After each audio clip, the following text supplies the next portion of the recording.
como é que vocês estão? Bem-vindos a mais um estudo da obra fundamental da doutrina espírita, O Céu e o Inferno, ou a Justiça Divina, segundo o Espiritismo. Nessa última parte do livro, no último capítulo, nós estamos vendo relatos de testemunhos, relatos e testemunhos de expiações terrestres, de vidas que foram verdadeiras expiações. Expiação o que é? É uma consequência dos erros que tivemos.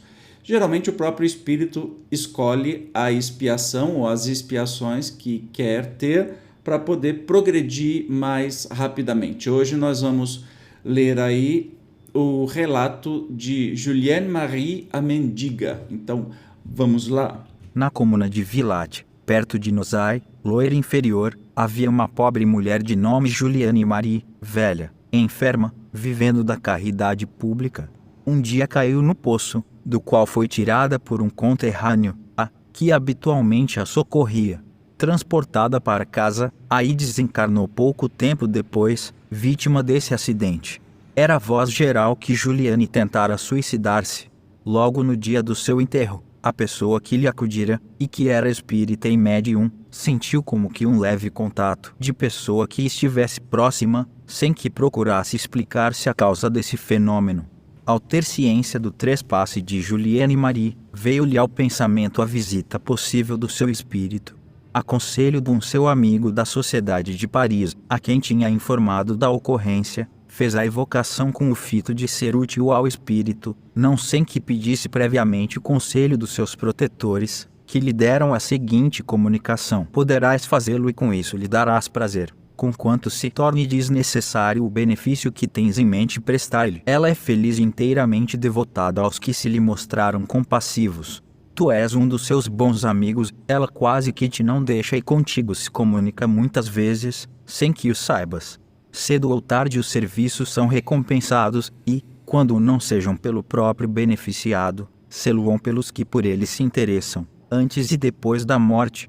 Se acaso o espírito do beneficiado não tiver ainda reconhecido a sua nova situação, outros espíritos, a eles simpáticos, vêm dar o testemunho de sua gratidão. Eis aí o que te pode explicar a sensação que tiveste no dia mesmo da passagem de Julienne Marie. Entendeu, né? Era uma mendiga que caiu no poço, depois morreu e as pessoas acharam que era suicídio. E uma médium teve a sensação de toque e na casa espírita foi recebida uma comunicação que essa médium poderia se comunicar e que esta pessoa, Julienne Marie, estava sempre do seu lado se comunicando mesmo sem que ela soubesse. Agora será ela auxiliar-te na prática do bem. Lembra-te do que disse Jesus: aquele que se humilhar será exaltado. Tu verás o serviço que esse espírito poderá prestar-te, desde que lhe peças assistência com o intuito de ser útil ao próximo. Então, a partir daí, foi feita a evocação, para este espírito de Julienne Marie, com a comunicação com essa médium que era amiga dela também. Então vamos lá. Boa Julienne Marie, sei que sois feliz e é tudo quanto desejava saber. Isso não impede, porém, que de vós me lembre muitas vezes, bem como de não vos esquecer nas minhas preces. Tem confiança em Deus, procura inspirar aos teus doentes uma fé sincera, porque assim alcançarás sempre o que desejares. Não te preocupes jamais com a recompensa, porque ela será sempre superior ao que podes esperar. Deus sabe recompensar justamente a quem se dedique ao alívio dos seus irmãos, inspirado por absoluto desinteresse. A não ser assim, tudo é ilusão, é quimera. É preciso ter fé antes de tudo, pois de outro modo nada se conseguirá. Lembra-te desta máxima e ficarás admirado dos seus resultados. Os 2 doentes que curaste são a prova do que te afirmo, pois, no estado em que estavam, só com remédios nada terias conseguido. Quando implorares permissão a Deus para que os bons espíritos te transmitam fluidos benéficos, se não sentires um estremecimento involuntário, é que a tua prece não foi bastante fervorosa para ser ouvida. É só nestas condições que a prece pode tornar-se valiosa. Nem outra coisa resulta de dizer: Deus Todo-Poderoso, Pai de bondade e misericórdia infinita, permite que os bons espíritos me assistam na cura tende piedade dele, Senhor, restitui-lhe a saúde, porque, sem vós, eu nada posso fazer. Seja feita a vossa vontade. Tens feito bem em não desdenhar os humildes, a voz daquele que sofreu resignadamente as misérias desse mundo é sempre ouvida, e nenhum serviço deixa jamais de ser recompensado. Agora, uma palavra a meu respeito, confirmativa do que acima te disse: o Espiritismo te explica a minha linguagem de espírito, sem que, aliás, me seja preciso entrar em minúcias a tal respeito. Outro sim, julgo inútil falar-te da minha existência anterior. A situação em que me conheceste na terra far-te a compreender e julgar as precedentes encarnações, nem sempre isentas de mácula. Condenada a uma existência miserável, enferma, inválida, mendiguei em toda a minha vida. Não acumulei dinheiro, e na velhice as parcas economias não passavam de uma centena de francos, reservados para a hipótese de ficar chumbada no leito entrevada. Vamos situar aí a mensagem para que a gente entenda. Então, essa mendiga tinha uma amiga benfeitora que era médium e, pelo que a gente ouviu aí, tinha a capacidade de cura, né?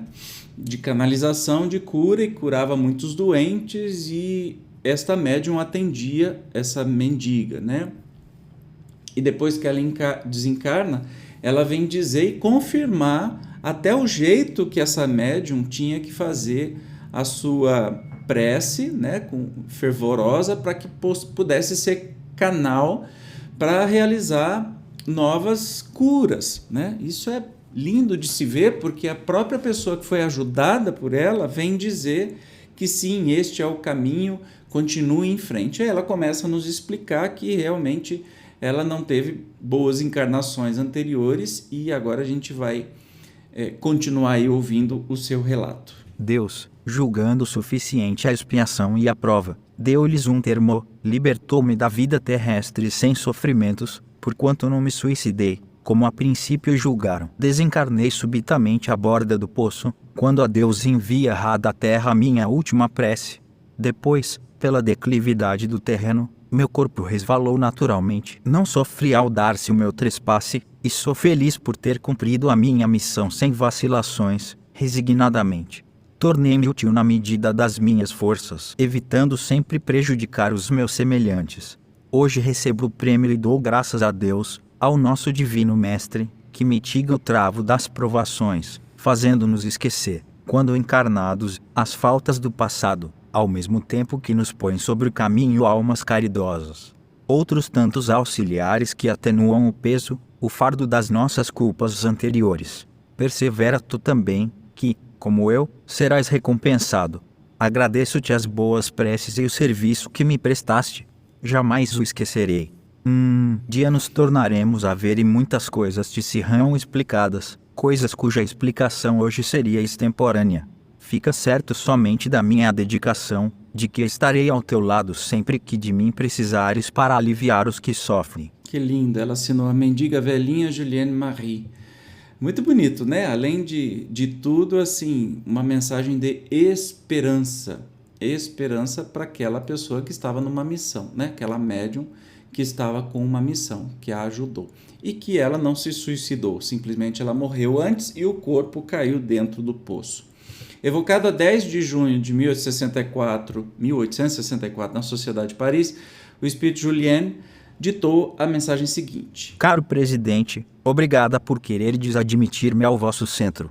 Previstes, sob o ponto de vista social, a superioridade das minhas antecedentes encarnações, pois, se voltei à terra com a prova da pobreza, foi para punir-me do vão orgulho com o qual repeli os pobres, os miseráveis. Assim, passei pela pena de talião, fazendo-me a mais horrenda mendiga deste país, mas, ainda assim, como que para certificar-me da bondade de Deus, nem por todos fui repelida, e esse era todo o meu timor.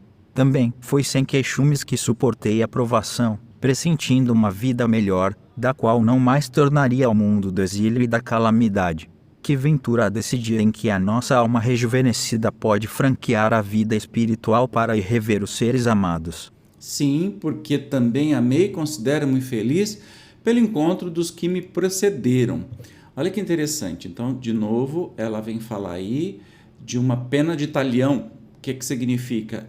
Tá pagando aquilo que fez, né, em outras vidas. Aí você vai falar assim, então quer dizer que todo mendigo foi uma alma ruim, foi um espírito ruim nas encarnações anteriores? A resposta é um sonoro não. Tem tanta possibilidade. Pode ter sido uma missão abraçada pelo espírito, pode ter sido tanta coisa que a gente precisa parar de ser fatalista, né? Espiritismo e fatalismo não tem nada a ver uma coisa com a outra. Olha, você está sofrendo porque você fez isso em vida anterior. Não, nós temos exemplos de casos que sim, mas temos exemplos de outros casos que não tem nada a ver com que ter tido erros no passado. Podem ser missões, podem ser espíritos, né, que vêm com o objetivo de ajudar uma família a crescer, uma cidade, um país. Tem tantas opções que a gente reduzir a então é assim porque foi assim. Isso é assim de uma infantilidade que não bate com a doutrina espírita. Parece mais coisa de religião do que espiritismo. Mas vamos continuar a leitura aí da Juliana. Obrigada a esse bom amigo que me facultou a expressão do reconhecimento. Sem a sua mediunidade eu não lhe poderia provar, agradecida, que minha alma não se esquece das benéficas influências de um coração bondoso, qual o seu, recomendando-lhe que procure progredir em sua divina crença, já que ele tem por missão regenerar as almas transviadas, que fique bem certo do meu auxílio. E eu posso retribuir-lhe pelo cêntuplo que por mim fez, instruindo-o na senda que percorreis. Agradecei ao Senhor o permitir que os bons espíritos vos orientem, a fim de animardes o pobre nas suas mágoas, e deterdes o rico em seu orgulho. Capacitai-vos de quanto é vergonhosa a repulsa para com os infelizes, servindo-vos o meu exemplo, a fim de evitardes o retorno à terra, em expiação de faltas, nas dolorosas posições sociais que vos coloquem tão baixo a ponto de ser desconsiderado escória da sociedade. Bem legal, né? Uma mensagem de encorajamento sempre. Aí essa mensagem foi transmitida a este amigo dela e ele, por sua vez, obteve a comunicação que se segue, que é uma confirmação. A pergunta boa Julienne, uma vez que o vosso desejo é auxiliar-me com os vossos conselhos, a fim de que me adiante em nossa santa doutrina, vinde comunicar-vos comigo, certa de que me esforçarei por aproveitar os vossos ensinamentos. E aí a gente vê aqui a resposta da Juliana. Lembra-te da recomendação que vou fazer e não te afastes dela jamais. Procura sempre ser caridoso na medida de tuas forças. Compreendes a caridade tal como deve ser praticada em todos os atos da vida. Não tenho necessidade, por conseguinte, de aconselhar-te uma coisa da qual podes tu mesmo ser o juiz, todavia, dir-te-ei que sigas a voz da consciência, a qual jamais te enganará, desde que a consultes sinceramente. Não te iludas com as missões a cumprir, pequenos e grandes, cada qual tem a sua missão. Penosa foi a minha, porém, eu fazia jus a tal punição, em consequência das precedentes existências, como confessei ao bom presidente da Sociedade Mater, de Paris, que um dia vos há de congregar a todos. Esse dia vem menos longe do que supões, pois o Espiritismo caminha a passos largos, apesar de todos os óbices que se lhe antepõem. Ela estava falando do Allan Kardec. E uma dúvida que eu tenho, uma hora me parece que era uma amiga dela, médium, outra hora me parece que é um amigo. Talvez erro da tradução, né? Comente aí o que você acha. Uma hora está falando no feminino, outra hora está falando no masculino, eu estou um pouco confuso. Mas enfim, isso não invalida a mensagem. Segui, pois, sem temores, fervorosos adeptos. Segui que os vossos esforços serão coroados por outros tantos êxitos. Que vos importa o que de vós possam dizer? Colocai-vos acima da crítica irrisória, a qual recairá sobre os próprios adversários do espiritismo. Aos orgulhosos julgam-se fortes pensando poder aniquilar-vos, mas, bons amigos, tranquilizai-vos e não receeis enfrentá-los, porque são menos invencíveis do que porventura possais supor. Dentre eles, há muitos receosos de que a verdade lhes venha deslumbrar os olhos. Espirrai, que acabaram por vir auxiliar a coroação da obra. Essa comunicação ela vem dar uma mensagem de esperança até para a doutrina espírita, cita Kardec e tudo mais. Vamos ver a observação que o próprio Kardec faz dessa comunicação e deste fato. Aqui está um fato repleto de ensinamentos. Quem se dignar meditar sobre estas 3 comunicações, nelas encontrará condensados todos os grandes princípios do Espiritismo. Logo na primeira comunicação, o Espírito manifesta a sua superioridade pela linguagem. Qual gênio benfazejo e como que metamorfoseada, esta mulher radiante vem proteger aqueles mesmos que a desprezaram sob os andrajos da miséria. A aplicação destas máximas evangélicas: os grandes serão rebaixados e os pequenos serão exaltados, felizes os humildes, felizes os aflitos, porque serão consolados. Não desprezeis os pequenos, porque aquele que vos parece pequeno neste mundo, pode ser bem maior do que julgais. Olha que interessante, e aí está o exemplo, né, dessa mendiga que parecia muito pequena nesse mundo, né, é um espírito muito esclarecido, né, que errou e aí teve uma vida para corrigir aí a sua rota, mas é um espírito culto, né, você percebe pela linguagem que é um espírito mais culto, etc., que vem falar sobre o espiritismo e não só sobre a sua própria vida. Legal, né? No próximo programa nós vamos ver a história de mais um mendigo, o Max. Eu te espero como sempre. Até lá. Tchau.